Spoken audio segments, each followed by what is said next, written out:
Since the dawn of time, one of humanity's greatest enemies has been disease. Millions have fought this enemy in one form or another and perished. Over time, we have found a way to fight back with medicines like penicillin, but simply keeping the monster at bay is not how you win a war. This is what led scientists to create vaccines. Through vaccines, diseases were eradicated and humanity was safe. Through this speech, I am going to provide a history of one disease, a brief synopsis of the process of developing a vaccine, and an example of what happens when a disease is eradicated, but people stop vaccinating. One example of a disease who caused tremendous devastation throughout history was called the bubonic plague, though it goes by many names. The first recorded history of this disease dates back to 541 AD, and it was called the Justinian plague. According to the CDC, over the next 200 years, over 25 million people were killed. The disease struck again in 1334, where it originated in China, but it spread to Europe and claimed an estimated 60% of the population. This is when it claimed the name the Black Death. The third time this disease reared its head was in China in the 1860s, and this time it claimed the lives of approximately 10 million people. This outbreak was referred to as the modern plague. In today's society, though we live in much cleaner and safer environments, there is a threat today for the disease being used as a biological weapon. Thankfully, there is a vaccine for the plague that currently helps decrease the severity of the disease, and continued development is still happening. Throughout history, vaccines have been made in several different ways, but the fundamental basis stays the same.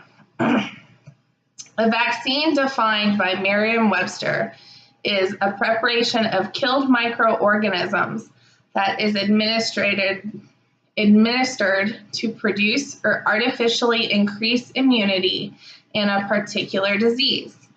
It prepares your body to fight the disease faster and more effectively so you won't get sick.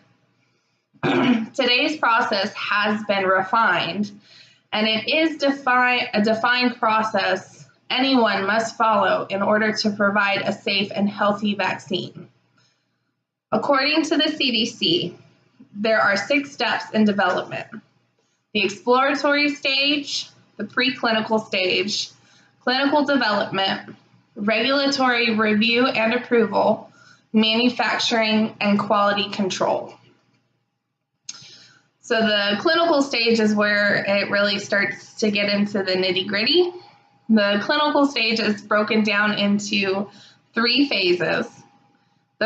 In the first phase, the vaccine is simply distributed to a small number of people. The second phase is distributed more widely, but it's focusing on specific characteristics such as age and health, physical health. In the final phase of the trial, the vaccine is given to thousands of people, and then it's tested for efficiency and safety. The review and approval process can be lengthy and rigorous. The sponsor of the new vaccine must follow a multi-step process, and then the FDA continues to oversee its production to ensure continuing safety. After a vaccine makes it through the first 5 steps, it is still continually monitored by the Vaccine Adverse Event Reporting System. It is a national safety and surveillance program co-sponsored by the CDC and the FDC, and it is meant to provide quality control for vaccines. It tracks anytime a vaccine has negative health effects or things like that, or it's not effective, or it just needs improvement. So the last point that I have to make is what happens when people stop getting vaccinated.